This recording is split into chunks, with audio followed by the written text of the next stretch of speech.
안녕하세요, 저스티스입니다. 이번 시간에는 냉전시대 2편으로 1960년대 유럽 정세를 미국과 소련, 독일을 중심으로 살펴보도록 하겠습니다.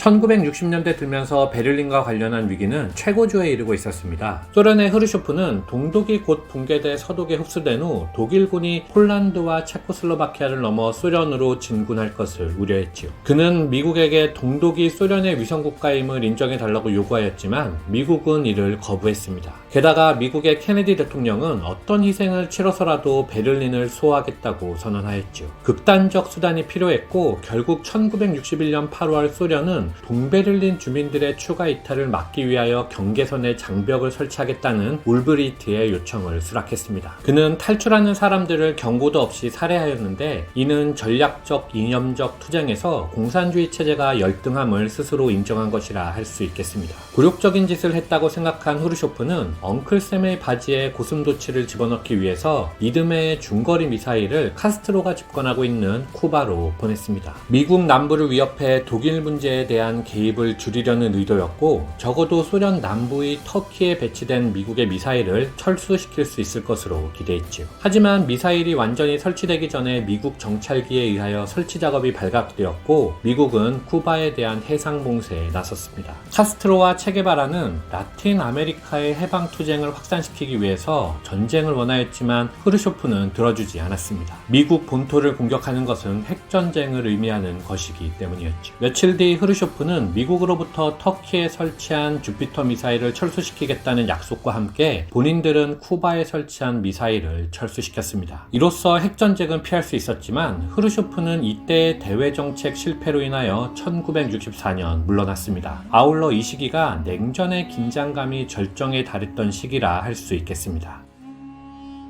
1960년대 중반부터 중동에서는 이스라엘에 대한 아랍권의 압박이 사방에서 강화되고 있었습니다. 1964년 야시르 아라파트가 이끄는 팔레스타인 해방기구가 탄생한 후 아랍권의 게릴라 활동이 강화되었고 요르단과 이집트는 이스라엘과의 결전을 준비하기 위하여 무기 구매에 열중하였지요. 결국 1967년 5월 이집트의 나세르는 시나이 반도에 주둔하고 있던 UN 평화유지군에게 철수할 것을 요구한 뒤 티란 해협을 봉쇄하였습니다. 한 달 뒤 이스라엘이 이집트와 요르단, 시리아에 대한 선제 공격을 감행했습니다. 기습 공격에 무너진 아랍권은 일주일을 버티지 못하고 항복했는데 이를 제3차 중동전쟁 또는 6.1 전쟁이라 부릅니다. 전쟁의 결과 이스라엘은 가자지구와 시나이 반도, 요르단 서안, 시리아의 골란 고원을 장악했습니다. 아울러 이스라엘은 이 지역에서 소련의 영향력을 약화시키려는 미국과 손잡게 되었는데 다른 한편으로는 점령국으로서 유엔뿐만 아니라 유럽의 주시를 받게 되었습니다.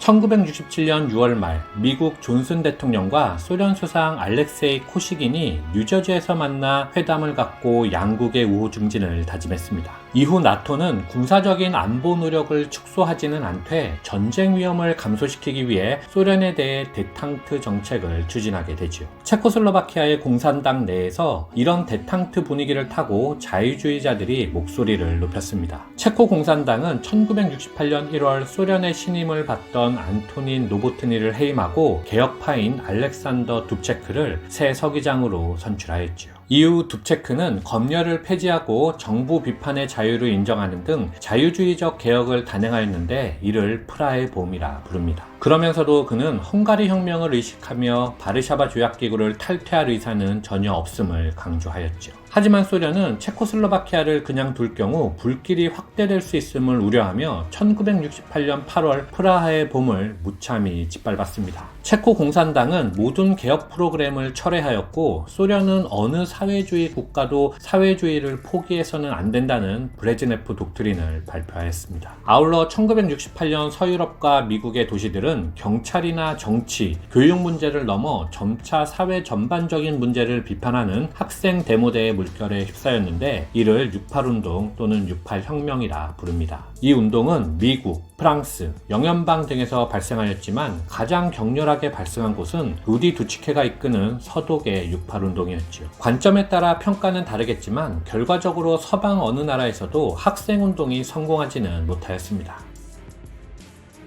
1968년 11월 치러진 미국 대선에서 공화당의 닉슨이 당선되었습니다. 인도 차이나 전쟁을 목격한 미국민들은 민주당 행정부가 대외 정책을 제대로 이끌어갈 능력이 없다고 판단한 것이었죠. 닉슨은 1969년 7월 말 괌에서 유명한 닉슨 독트린을 발표했습니다. 이 정책의 핵심은 미국은 모든 동맹국과 우방국들의 안보와 발전에 동참하겠지만 모든 계획과 모든 프로그램을 동원할 능력도, 모든 결정사항을 수행할 능력도, 모든 자유국가들을 소화할 능력도 없고 그렇게 할 생각도 없다는 것이었습니다. 이 같은 미국의 새로운 정책은 서독의 수상 빌리 브란트에게는 위협이자 기회였습니다. 미국이 베트남이라는 수렁에 빠진 사이에 소련과의 화해를 추진하고 동서독 간의 화해 정책, 이른바 동방 정책을 독자적으로 추진할 수 있었으니까요. 소련은 동방 정책이 어렵게 구축한 동독의 방어망을 무력화시켜 언젠가는 독일이 통일되는 발판이 될 것을 우려했습니다. 하지만 빌리 브란트는 동방 정책을 밀어붙였습니다. 그는 1970년 8월 소련과 모스크바 조약을 체결하여 동독을 인정하고 오데르나이스의 선을 폴란드와의 국경선으로 합의하였습니다. 특히 무력을 사용하여 국경선 변경을 추진하지 않겠다는 선언을 하였죠. 그는 그해 12월 폴란드와도 같은 내용의 조약을 체결하였습니다. 그리고 며칠 뒤 나치 범죄에 대한 참회의 제스처로 바르샤바 유대인 봉기 기념관 앞에서 무릎을 꿇었죠. 이 사진은 대부분 한 번씩은 보셨을 만한 사진인데 개인적으로는 이 사진이 20세기 후반에 유럽에서 찍힌 사진 중 최고의 사진이 아닌가 생각합니다. 하지만 이 행동에 대해서 당시 자유민주당과 언론들은 빌리 브란트를 상당히 비판하기도 하였습니다. 이후 1972년 말에는 동독과 서독 양측이 서로를 주권 국가로 인정하는 기본조약이 체결되었고 이듬해 양국은 유엔에도 동시 가입하였습니다.